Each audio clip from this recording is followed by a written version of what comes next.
Hola, nuevamente en el taller Gestionando las finanzas de tu negocio. Ella hace historia. Vamos ahora a el módulo 4. Ya avanzamos 3, vamos al siguiente módulo. En los módulos anteriores hemos revisado en el primero sobre las metas financieras, donde se resaltó la importancia de establecer las metas SMART, tanto la familia como para el negocio, y diferenciarlas con claridad. En el módulo 2, sobre la salud financiera personal, revisamos algunos problemas financieros comunes, las razones por qué se dan esos problemas, cómo llevar registros de nuestras finanzas personales y de nuestra familia, y algunos indicadores para medir la salud financiera.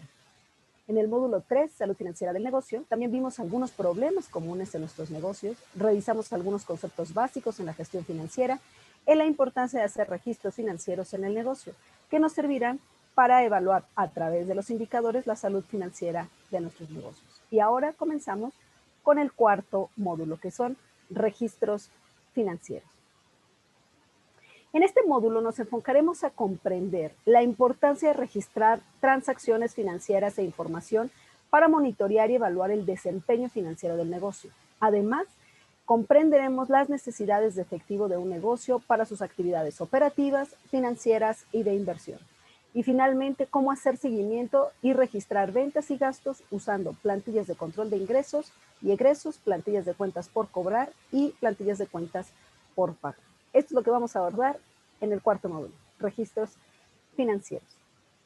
Los registros e informes financieros cuentan la historia de un negocio. Nos proveen de información importante para dirigir y administrar nuestras operaciones comerciales.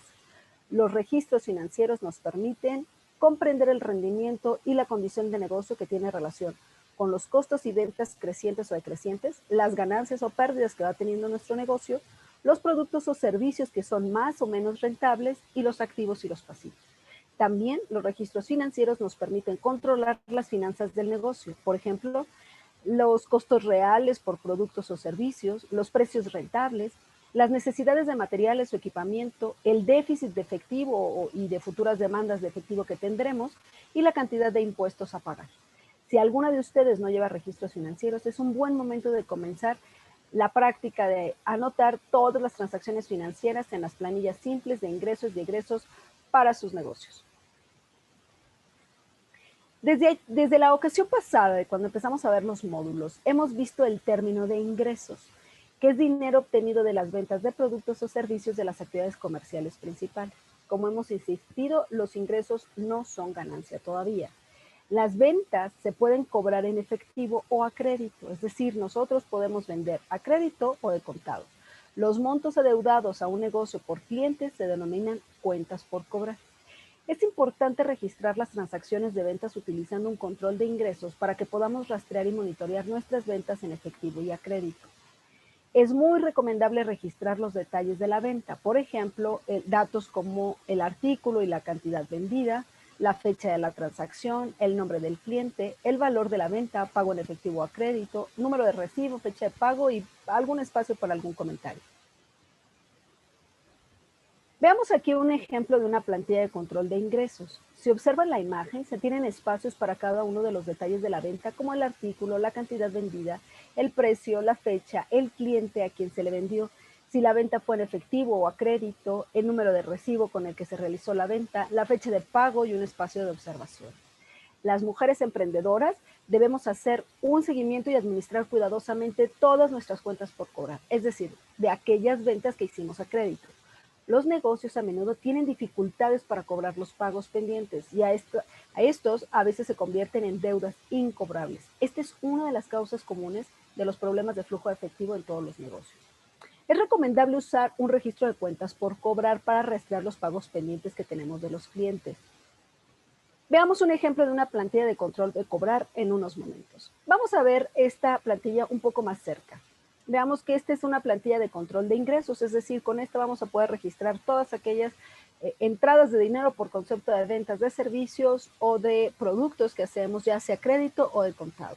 Y entonces aquí, como decíamos, debemos tener el espacio para describir el artículo, la cantidad de los artículos vendidos, cuál es el precio unitario, la fecha de la venta, a quién le vendimos, el nombre del cliente. Y aquí esto es importante, de la venta si fue en efectivo o a crédito, o si una parte fue en efectivo y cuánto a crédito, con el recibo qué número, la fecha, si hicimos una venta a crédito, cuál es la fecha de pago, y si la hicimos en efectivo, obvio cuál es la fecha de pago, y algunas observaciones. Esta plantilla lo que nos va a permitir al final del periodo es justo tener estas columnas que nos van a permitir saber cuántas ventas llevamos a cabo en efectivo y cuántas ventas llevamos a cabo en crédito, es decir, cuentas que tenemos pendiente de pago para entonces sacar el total de las ventas. Esta plantilla justo para eso nos sirve, para poder llevar un registro de todos los ingresos, pero además cuántas fueron en efectivo, cuántas fueron a crédito y poderle dar un seguimiento puntual a las que son de crédito. En este tipo de controles, que ya son las cuentas por cobrar, se sugiere registrar también la fecha de la transacción, el número de recibo, el nombre del cliente, la fecha de vencimiento del pago adeudado, el monto, los pagos parciales que se han hecho, así como las fechas y el saldo adeudado y finalmente un espacio de observaciones si tuviéramos alguna. El monto deudado por los clientes a las empresas se registra en la columna monto. La fecha en la que vence el pago según los términos del crédito acordado se registrarán en la columna de vencimiento de pago. Y cuando se cobre el pago en efectivo por las ventas realizadas bajo crédito, debes registrarlo en la columna de pago 1 e indicar la fecha de pago. Al final del mes podremos verificar el monto total pagado por los clientes y el monto total pendiente de pago en las ventas a crédito.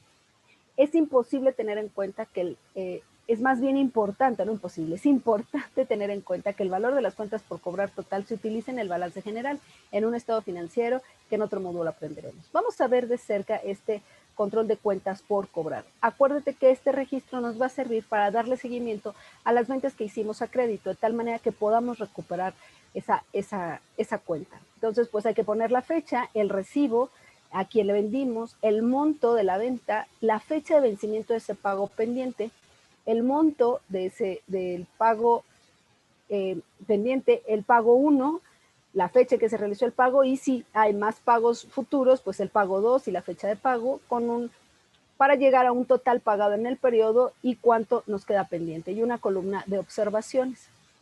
Aquí lo importante es esta parte final de esta plantilla, en donde al final yo voy a poder, al final del periodo del mes, se recomienda, voy a poder determinar cuánto me han pagado, cuánto recuperé de esa venta a crédito y cuánto hay pendiente por recuperar para el siguiente periodo. Entonces, esta plantilla me sirve para darle seguimiento a esas cuentas por cobrar y que no se vuelvan cuentas incobrables. Ahora regresemos al caso de Ana y veamos su control de ingresos. Este nos permitirá entender un poco más esa plantilla. La voy a hacer un poco más grande para que la podamos observar. Estamos hablando del control de ingresos de Ana, que aquí lo observamos. Si se acuerdan, había que registrar el artículo. Aquí está el pastel de chocolate. Ella vende 3 pasteles a un precio unitario de 88 pesos y la fecha de la venta fue el 1 de marzo del 2019 y se la vende al señor Blanco. Esta venta que ella realiza es en efectivo, por eso la escribe en esta columna de efectivo. La venta la hace con el recibo 1 y la fecha de pago es la misma, puesto que fue en efectivo, del 1 de marzo al 1 de marzo, y no hay ninguna observación. Ahora vamos con el segundo. Ella vende 2 pasteles de chocolate, también al precio unitario de 88, lo vende el 2 de marzo del 2019 a la señora Rojo, pero esta venta fue realizada a crédito. Por eso ahorita les explico por qué está tachada, pero esta venta fue a crédito. Por eso hay que registrarla en la columna del crédito. Se vendió con el recibo número 2 y la fecha que se acordó de pago era el 5 de marzo del 2019. Llega el 5 de marzo del 2019, que es lo que ponemos en observaciones, y como yo voy con la señora, o Ana fue con la señora Blanco y le paga, entonces cancelo porque ya no es una venta a crédito, ya recuperé ese dinero y lo pongo en efectivo. Por eso aquí aparece 176 pesos porque la fecha del 5 de marzo ya pasó y por lo tanto también las observaciones las tacho, puesto que ya no son necesarias para continuar con el periodo. Y entonces esto es lo que hago con todas las ventas. Registro qué es lo que vendí, la cantidad, el precio, la fecha, el cliente y determino si es al contado o en efectivo o si es a crédito. Y si se dan cuenta, Ana sí realiza ventas a crédito, pero estas ventas las ha recuperado. Estas dos son las únicas que tiene pendiente. Por lo tanto, cuando llega el final de mes, ella puede sumar para ver todo lo que vendió en efectivo y va a sumar todo lo que vendió a crédito, que es solamente lo pendiente, que si sumo 172 más 264 me da 440, que es el saldo pendiente que tengo a crédito. Y todo lo demás en el mes lo realicé en efectivo. Entonces, este registro de ingresos me permite saber cómo es que, cuánto estoy vendiendo, qué es mi producto estrella o qué es lo que estoy vendiendo más, a quién se lo estoy vendiendo y cuáles son las condiciones de pago, para que si esto se lleva a cabo en efectivo o a crédito y es crédito pueda darle seguimiento. Ahora vamos a ver el control de las cuentas por cobrar. Aquí en el control de las cuentas por cobrar se tiene que hacer de manera simultánea con el registro de ingresos. Es decir, no me tengo que esperar al final del periodo para saber quién me compró a crédito o quién ya me pagó, sino conforme vaya haciendo una venta a crédito, tengo que registrarlo en esta plantilla justo para darle seguimiento y que no haya fechas de vencimiento que no las apliquemos y entonces se vuelvan cuentas incobrables. Entonces, si se acuerdan, en el 2 de marzo del 2019, Ana con el recibo 2 vendió a la señora Rojo 2 pasteles por 176 pesos con fecha de vencimiento el 5 de marzo. A la fecha del corte, del cierre a final de mes, ya no le deuda nada, porque si recuerdan, ella sí cumplió con esta fecha de pago. El pago único, el primero, lo hace por 176 pesos, que es el monto total de la deuda, con la fecha acordada, y entonces ella tiene total pagado 176 pesos, no hay ningún remanente y no hay ninguna observaciones. Entonces, si recuerdan, estas dos ventas Ana las hace a crédito, pero las recupera, por lo tanto ya no hay un remanente, pero sí las registró en su listado de cuentas por cobrar, porque este es lo que le permitió darle seguimiento a esas cuentas. Ahora, el 5 de marzo del 2019, ella vende 6 pasteles a la señora Rosa por un monto de 176 pesos, que tenía fecha de vencimiento el 7 de marzo del 2019 y le queda de deuda 176 pesos. Es decir, le paga la señora Rosa 76 pesos, pero por la compra que hizo le queda a deber y por eso sale el saldo adeudado. Pero ella no le paga, llega la fecha de vencimiento y no le paga. Entonces, por eso es que queda el remanente. Lo mismo pasa con el cuarto caso, queda pendiente de pago, para que al final del periodo Ana pueda determinar cuánto le pagaron de las cuentas por cobrar y finalmente cuánto le queda de adeudo, de tal manera que ella pueda darle seguimiento a estas cuentas lo antes posible para recuperar ese efectivo. Vimos en los módulos pasados que existen diferentes tipos de gastos y clasificarlos nos ayuda a comprender cómo estamos gastando nuestro dinero. El costo de la mercancía vendida, recordemos que es el costo de las materias primas, productos comerciales y materiales y de apoyo, como el empaquetado y la mano de obra utilizada en la producción de los productos.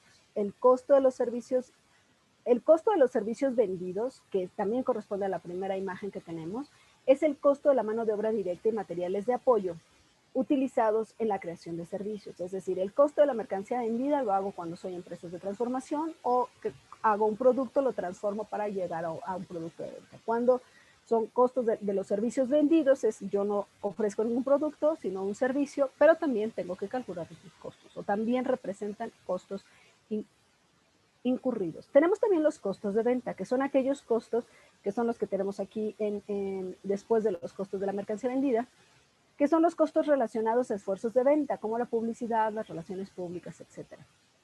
Y tengo también después en el siguiente los costos generales de administración y venta, que no son otra cosa que los costos operativos, que son los costos relacionados a las operaciones del día a día del negocio, como el alquiler, los servicios, telecomunicaciones, la mano de obra, el mantenimiento de los equipos, etc. Y finalmente tengo otros gastos, que los ubicamos como por ejemplo la depreciación, los gastos por intereses, seguros si es que tengo, cargos bancarios, tarifas administrativas, licencias y permisos, donaciones a la comunidad y otros gastos inesperados si es que los tuviera. Entonces los gastos también se clasifican y se clasifican en estos 4. Costos de la mercancía vendida o de los servicios vendidos, los costos de venta, los costos operativos y otros. Al registrar nuestros gastos, es importante dividir los pagos en categorías, como son costo de la mercancía vendida o los servicios vendidos, los costos y gastos de venta y administrativos, y dicho en otras palabras, a los que tenemos más accesibles, que son las categorías de inventario, de ventas, de operaciones y otros. Los gastos se pueden pagar en efectivo o a crédito. Los montos adeudados por el negocio y los proveedores se denominan cuentas por pagar. Al tener control de los costos y hacer un seguimiento de nuestros gastos, nos permite controlar nuestros egresos de efectivo. Es importante registrar minuciosamente cada transacción de gasto utilizando un control de egresos. No hay costo demasiado pequeño que no debamos contabilizar. Vamos a ver cómo es que es un control de ingresos, que este es un ejemplo que ustedes están viendo en pantalla. se deben reajustar los detalles de gasto, por ejemplo, que tenemos que registrar, como los artículos, la cantidad comprada, el precio unitario, la fecha de la transacción, el nombre del proveedor, el valor de la compra, el pago en efectivo o a crédito, número de recibo, fecha de pago y cualquier otra observación que queramos hacer. Vamos a hacerlo un poco más grande para que lo podamos observar. Entonces, así como tengo un registro de ingresos, también tengo que tener un registro de gastos, es decir, de salida de dinero, de ingresos. Estos egresos también pueden ser a crédito o de contado. Es decir, cuando yo compro mercancía, si mi proveedor me da crédito, pues entonces yo también tengo gastos a crédito. Y en este caso, por ejemplo, tengo que registrar el artículo, la fecha, el proveedor, y aquí dijimos que había que clasificarlos. Y los voy a clasificar en 4 tipos, que son como los más accesibles o los más comunes, que es si ese gasto tiene que ver con algo con inventario o con gastos de venta o gastos operativos u otros. Y también si estos gastos los hice en efectivo o a crédito. Si yo compro inventario al contado, pues los registraré en efectivo. Si los compro a crédito, pues los registraré en crédito. Además, el recibo con el que hice esa compra, la fecha de pago y observaciones si las hubiera. Para que al final del periodo yo pueda tener también cuál es el total de gastos que tuve y cuántos tengo pendiente por pagar. Estos son, perdón, los pagos en efectivo, cuáles son los que tengo pendiente de pagar y al final el total de gastos. Entonces, así como tengo un registro de ingresos, también tengo que tener un registro de egresos. Así como también tengo registro de egresos, de compras que hice a crédito, debo tener un control de cuentas por pagar, de tal manera que también le pueda dar seguimiento a los proveedores a quienes les puedo deber y cumpla las fechas o plazos que establecimos para el pago, yo pueda seguir teniendo apoyo por parte de mis proveedores si soy cumplido en estos. Entonces vamos a ver este ejemplo de las cuentas por pagar. Y en estas cuentas por pagar tengo también la fecha, el número de la factura, el recibo, el proveedor que me vendió a crédito, el monto, el vencimiento del pago, el monto adeudado, el pago 1 y la fecha que realicé el pago, si hubiese un segundo pago, el pago 2 y la fecha de pago, y finalmente el total pagado. Si hubiese pendiente, el remanente y las observaciones, para que al final del periodo yo pueda obtener cuánto pagué y cuánto me queda pendiente de pagar, ¿no? Entonces también me sirve para darle seguimiento a las cuentas que yo tengo pendientes de pago y no quede mal con mis proveedores, que al final son mis aliados comerciales. Veamos ahora el caso de Ana en cuanto a estos registros que nos servirán quizá para tenerlo un poco más claro. Lo voy a hacer otra vez grande para verlo. Estamos en el control de egresos de Ana, es decir, cuáles son los movimientos o compras que ella hace y cuáles son las condiciones y para quién nos va dirigiendo. Entonces, el artículo que compra Ana es harina, ella compra 10 kilos, la compra el 1 de marzo del 2019 y su proveedor es tienda de harina. Si recuerdan en el caso de ingresos, él está tachado porque en realidad lo hizo a crédito, pero después ya lo pagó y por eso se vuelve en efectivo. Entonces, esta compra ella la hace a crédito. Pero como es harina, es un concepto de inventario, por eso la registra en esta columna. Y entonces se va que la compra con este recibo y tiene como fecha de pago el 7 de marzo del 2019. Llega el 7 de marzo, ella cumple con su compromiso con el proveedor y entonces paga la harina que tenía crédito, la cancela del crédito y la pasa en efectivo porque en realidad después de esos días se convierte en una compra en efectivo. Pero además compra fresas, también el 1 de marzo del 2019 se las compra el señor Blanco y esta venta sí la hace en efectivo. Como tiene relación con el inventario, por eso la registra dentro del inventario. Pero tiene el alquiler de la cocina, que esto lo comienza a utilizar desde el 1 de marzo de 2019. Su proveedor es la casa de Ana y Tito. Recuerda que ella hace uso de la casa para hornear sus pasteles. Pero este no es un gasto de inventario, este es un gasto de operación. Por lo tanto, y además como se lo paga a la familia en efectivo, entonces por eso es que ella lo registra en efectivo en 130. Lo mismo pasa con el gasto de comunicación, el teléfono que ella utiliza. Entonces también es un proveedor Ana y Tito, que es la familia, y también lo registra, es una actividad de operación. Y entonces por eso la registra en actividad de operación y como la paga en efectivo, por eso en esa columna. Ella no lleva a cabo en ese periodo gastos de venta ni tampoco tiene otros gastos. Y entonces puede sumar que de inventario ella en efectivo hizo compras por 1,000 357 en lo que corresponde a inventario y por operaciones 190. Y entonces tiene cuáles son los gastos de pagos que hizo, cuánto le queda por pagar y los gastos totales, ¿no? Ahora, ella, si recuerdan, pues también tiene que hacer el control de sus cuentas por pagar, pero solo el único que le vendió a quien le compró a crédito fue al proveedor de harina. Y entonces, si observamos, ella solo tiene en esta cuenta por pagar solo al proveedor de harina, que ella se la compra el 1 de marzo del 2019 con esta factura, que es la tienda de harina como proveedor, el monto es 145, la fecha de vencimiento es el 7 de marzo, el primer pago lo realiza por 145 la fecha de vencimiento, por lo tanto no hay ningún saldo adeudado, no hay otro pago, el total pagado son 145, no hay remanentes y entonces al final ella tiene que total pagado fueron 145 y no hay deudas pendientes de pago. Entonces esto le sirve también a Ana para cumplir con sus proveedores de acuerdo al estipulado con ellos y que le puedan generar un buen historial que le permitan que el proveedor le siga dando crédito. Vimos que Ana registró sus salidas de dinero de acuerdo con ciertas categorías que ya vimos, ¿no? Que es inventario, operaciones, ventas u otros. Una de ellas es el inventario, que se refiere a las materias primas, materiales de apoyo, mercancías adquiridas para producir y vender productos. El inventario generalmente se clasifica como materias primas, productos en proceso y productos terminados para quien produce, para quien sus negocios están dedicados a la producción. Y también se le conoce como mercancías para quienes solo comercializan, es decir, no producen nada, solo así como compran, venden. Ahora, ¿qué son las materias primas? Las materias primas son materiales no procesados que son utilizados para producir un producto. Los productos en proceso son los productos parcialmente terminados en espera de finalización y venta. Por ejemplo, en el caso de Ana, un pastel previo a entrar al horno es un producto en proceso. Ya se hizo un proceso, ya se llevó a cabo un proceso para la producción del pastel, pero aún no está listo para la venta. Por lo tanto, es un producto en proceso. También tenemos los productos terminados, que son los productos que se han completado su producción y están listos para la venta. Así cuando Ana ya tiene su pastel empaquetado, listo para vender, este es su producto terminado. Y la mercancía se refiere a los productos comprados para reventa, que son aquellos negocios que se dedican a la comercialización. El inventario suele estar entre los activos más importantes del negocio. Es crucial administrar correctamente estos activos, especialmente para los negocios de producción y para los minoristas. Las mujeres emprendedoras debemos saber cómo mantener el equilibrio adecuado de abastecimiento y por lo tanto de flujo de caja del negocio. Debemos saber cuándo y cuánto inventario comprar y producir, cómo fijar el precio y cuándo vender los productos terminados o las mercancías. La forma en que administramos nuestro inventario afectará directamente nuestro flujo de caja. La venta del inventario genera ingresos de efectivo, pero la compra de inventario conduce a egresos de efectivo. Un inventario grande presenta oportunidades, pero también riesgos. Altos niveles de abastecimiento brindan oportunidades para aumentar las ventas, por supuesto, pero esto también acarrea costos de almacenamiento y riesgo de daños, deterioro, robo, cambios en la demanda del mercado.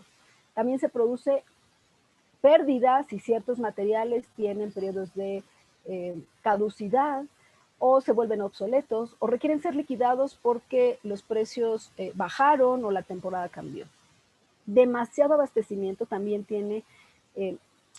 retiene efectivo que puede estar o usarse para otros fines porque pues está esperando que ese producto sea vendido. Ahora, por el contrario, muy poco inventario también nos pone en riesgo, como la interrupción en la producción, la incapacidad para satisfacer la demanda de los clientes y quizá una consecuente pérdida de ganancias de los potenciales ventas. Es por esto que tenemos que hacer un seguimiento de nuestros movimientos de abastecimiento y evaluar el rendimiento de nuestro inventario para determinar los artículos a reordenar, los niveles mínimos para reordenar y el valor de nuestro inventario. Las estrategias de gestión de inventarios varían según la industria, pero debemos registrar todos nuestros movimientos de inventario utilizando un registro de inventario para detallar las cantidades de entrada y de salida en la fecha exacta del movimiento y realizar un seguimiento del nivel y el valor de inventario de la empresa en todo momento. Este es un ejemplo de un registro de inventarios para realizar el seguimiento del nivel y el valor de inventario del negocio en todo momento. Tú puedes crear el tuyo. Esta es solo una propuesta que si te interesa lo puedes utilizar. Nosotros vamos a proporcionarles las plantillas en Excel para que ustedes puedan llevar a cabo estos registros. Pero eso es solo una propuesta. Si ustedes consideran que hay una mejor opción, por supuesto que la pueden utilizar. Vamos a verlo de cerca, que esta es una plantilla del registro de inventario. Aquí lo que va es el detalle del producto, que cuál es el producto que interviene en el inventario, que ya dijimos que era inventario de materias primas, inventario de productos en proceso o inventarios de productos terminados. Para aquí el caso del pastel, pues es un producto terminado. Para el empaque es una materia prima, la harina es una materia prima. Entonces aquí están registrados los detalles del producto. Aquí tengo que poner el costo por unidad, cuánto me cuesta el pastel por unidad, del empaque, la harina. ¿Para qué? Y en la parte superior tengo los días del mes que llegan del 1 al 31. Y entonces, como todos los días yo tengo movimientos de inventario, tengo que irlos registrando. Comienzo el primer día con el saldo de apertura, es decir, el primer día del mes con cuánto inventario comencé de ese producto. Y después, si adquirí más, tengo que poner cuánto adquirí y aquí lo pongo. Pero además, si vendí, cuánto vendí y aquí lo pongo. Y finalmente, la diferencia es el saldo a cierre. Y esto lo tengo que hacer por cada uno de los productos. Con cuántos pasteles inicié, cuántos produje, cuántos vendí y cuántos terminé al cierre de ese día. Y lo tengo que hacer por todos los productos que yo manejo, para que al final yo pueda tener en total en el mes cuántos tenía, cuántos compré o cuántos produje, cuántos vendí y cuántos me quedan, para que esta cantidad multiplicada por el costo que tengo por unidad pueda finalmente al final del mes tener cuál es el valor total de mi inventario. Esto me puede servir para saber si es necesario solicitar y de qué producto es necesario solicitar o reabastecerme o cuáles no es necesario. O incluso determinar cuáles tienen poco movimiento y no vale la pena invertir dinero en la compra si es de bajo movimiento ese inventario. Ahora veamos el registro de inventarios para el caso de Ana. Veamos aquí que es su registro de inventario, que es el registro de inventario de Ana. Ya veíamos que es uno de sus productos, es el pastel, y ella le cuesta producir el pastel 66.25. Ahora, el primer día del mes, Ana comienza sin ningún pastel. Ella no produjo ninguno, pero en ese día hace 4, vende 3 y por lo tanto le queda 1. Al siguiente día, este 1 es con el que comienza el segundo día, y entonces le queda 1, vuelve a producir 4, pero solo vende 2, por lo tanto, el saldo al día 2 le quedan 3. Y este 3 comienza con el saldo de apertura. Y así lo hacemos por cada uno de los productos. Ella lo hace, registra todo esto en el mes y entonces al final ella tiene que produjo en total en el mes 24 pasteles, vendió 18 y entonces solo le quedan 6. Y esta cantidad total multiplicada por el precio me da la posibilidad de saber que producidos, esto le generó un valor total de 1.590, vendidos 1.192, pendientes de venta 397, o ese es el valor que tiene en este momento ella de su inventario. Y entonces así ella puede determinar cuál es el valor total de su inventario al final del mes. Este registro me sirve o me va a ser útil para hacer el balance general, que es un estado financiero que vamos a aprender a hacer en otros módulos. Y entonces, pues aquí hemos visto el registro también de inventario. Hasta aquí los registros financieros. Hagamos un resumen como en cada uno de los módulos. Los registros financieros cuentan la historia de un negocio. Nos proveen de información importante para administrar nuestras operaciones comerciales. Las ventas se pueden cobrar en efectivo o a crédito. Los montos adeudados a un negocio por cliente se llaman cuentas por cobrar. Los gastos se pueden dividir en 4 categorías: por inventario, por venta, por operaciones y otros. Y los gastos pueden hacerse en efectivo o a crédito también. Los montos adeudados por un negocio a sus proveedores se denominan cuentas por pagar. El inventario es el conjunto de productos disponibles para la venta, las materias primas y los materiales de apoyo utilizados para producir los productos o servicios. El inventario se clasifica como materia prima, producto en proceso y producto terminado. Y finalmente, tener mucho inventario durante un largo tiempo no es nada recomendable por los costos de almacenamiento, por el deterioro que puedan tener productos y por también la posible manera de que esos productos sean obsoletos. Sin embargo, muy poco inventario también tiene sus desventajas, como perder posibles ventas. Así que también es una buena manera de, además de hacer registros de ingresos, registros de gastos, hacer nuestro registro de inventario que nos permitirá conocer cuáles son los movimientos que tenemos en nuestro negocio. Así que los registros financieros nos permiten, además de conocer la historia, nos van a servir para otros módulos para hacer estados financieros o reportes financieros. Pues hasta aquí el módulo de registros financieros. Muchas gracias y nos vemos la próxima.